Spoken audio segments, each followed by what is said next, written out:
Inquisition of the Damned. 11. The Anti-Logic. As above.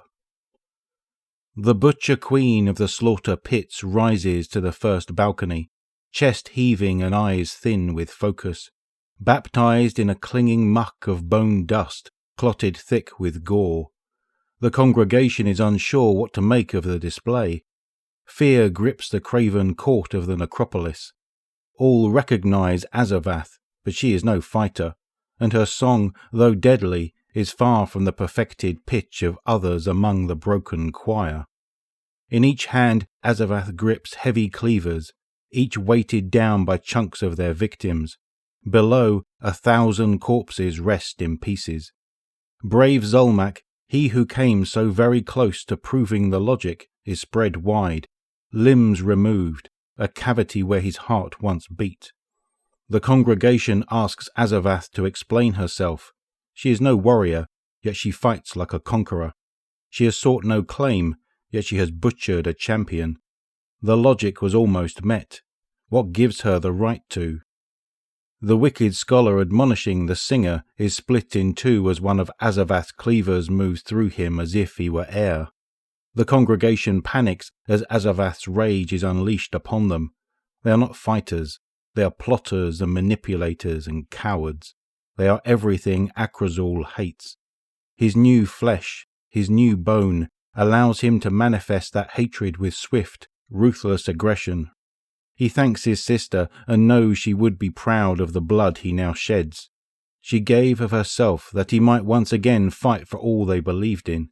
On this high perch above the gore-filled pit, as the would-be advisers to a non-existent king flail and fall, he kills for her, in her, as her. Tower after tower, coward after coward. The bodies of the truly unworthy litter their blood temples. Screams echo through the expanse. Akrazul and Azavath are one, and in that joining he is no longer the same. Akrazul no more, only his anger remains. He considers that the slaughter of the puppet masters was not part of Malkanth's plan. She would be upset, but she no longer matters. Only vengeance matters.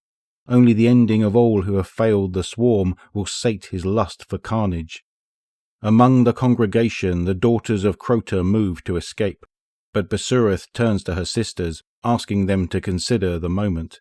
As the four edge beyond Azavath's warpath, they use the chaos to cover their own sins. Drawing daggers from their cloaks, Hashladun, Besureth, Kinox and Voshaya assassinate those they believe to be a threat to their schemes. Azavath will take the blame, and even if they are found out, there will be none left to challenge them. As below. A voice calls from the pit. Azavath pauses her massacre. The voice is familiar, yet strange, other. Below, Malkanth hovers over the broken bodies that cover the ground.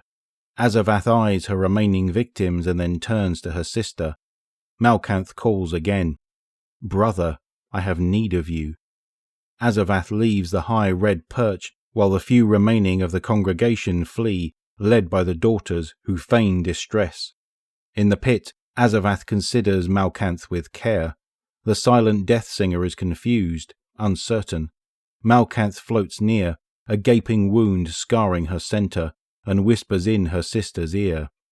Our path is flawed. Your rage is a burden. Let me lift it from you.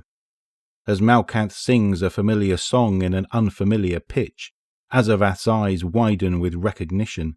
She tries to speak, but cannot, her voice having been shredded in her unmaking. The song continues, and Azavath bleeds, from ear and nose and eye and mouth. Her bone cracks, and her flesh bubbles until she breaks. Malkanth smiles once more. The deceiver's plan is unfulfilled, but there is a victory in stalled sword logic. Hashladun peers into the pit as the last of the congregation make their escape. Zulmak is defeated, the new champion shattered. There are none to claim the logic's prize. The daughters' plan to return their father to glory is no longer threatened.